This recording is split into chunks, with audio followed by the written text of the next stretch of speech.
দেশে যদি আসে জরিপ, মানুষ হয় গরিব। দ্বীপ জেলা ভোলায় এখন এটি বহুল প্রচলিত প্রবাদ। জরিপ অফিসের অসাধু কর্মচারীদের খপ্পরে পড়ে সর্বশান্ত হতে হচ্ছে অনেক মানুষকে। চাহিদা মতো ঘুষের টাকা না পেলে একজনের জমি রেকর্ড করে দেয়া হচ্ছে অন্যজনের নামে। অসাধু চক্রের সিন্ডিকেট নিয়ে অভিযোগ থাকলেও তাই যেন শোনার কেউ নেই। স্বামীর মৃত্যুর পর এই ভিটেমাটি আঁকড়ে পড়ে আছেন ফরিদা বেগম। 4 দশক ভোগ দখলে থাকা এই 22% জমিটুকুই শেষ সম্বল তার।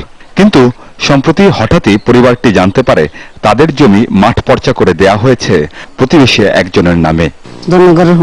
আমি টাকসু দিই, জমিনের খাজনা ঠান্ডা দিই, আর হেয়ার হল আমাদের জমিন সেটেলমেন্ট অফিসার হাসান আহমেদ, তহিদুল ইসলাম আর কালাম সার্ভার তারা আমাকে বলে যে আপনাকে একটা মোটা অঙ্কে টাকা দিতে হবে। মোটা অঙ্কে অনেক টাকা সে দাবি করে, সেখান থেকে তাকে কমাইতে কমাইতে আমি 2 লক্ষ টাকা দাবি দিই। এই অভিযোগ অস্বীকার করছেন তহিদুল ইসলাম। সাথে আমার টাকার কোনো লেনদেন এরকম কিছু হয়নি। এরা আমার সামনে আর নাই, আমার কোনো টাকা দিছি কিনা তাকে জিজ্ঞেস করে। কিছুক্ষণ পর গোপন ক্যামেরায় ধারণ করা ছবি। এবার তহিদুল ইসলাম ফরিদার পরিবারের এক সদস্যকে ডেকে 15,000 টাকা বুঝিয়ে দিলেন। তখনও কথা কাটাকাটি চলছিল ঘুষের 2 লাখ টাকা নিয়ে। আমি দিলাম গেছে 10 তারিখে টাকার বিনিময়ে আমার তো টাকা নিল 2 লাখ টাকা। আমার তো টাকা চাইছে, আমি দেনে দিকা দলিল অন্য জায়গায় দল লেখা দিয়ে দিছে। লক্ষ লক্ষ টাকা প্রতিদিন তারা হাতে নিতেছে গরিব মানুষের কাছ থেকে।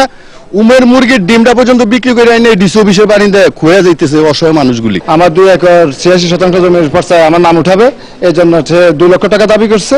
আমি টাকা দিতে না পারায় আমার ওইটা খারিজ করে দিচ্ছে। ওনার কাছে আমরা কেস দিছি, কেসের ভিতরে উনি একতরফা ভাবে বিবাদীকে রায় দিয়ে দিচ্ছে।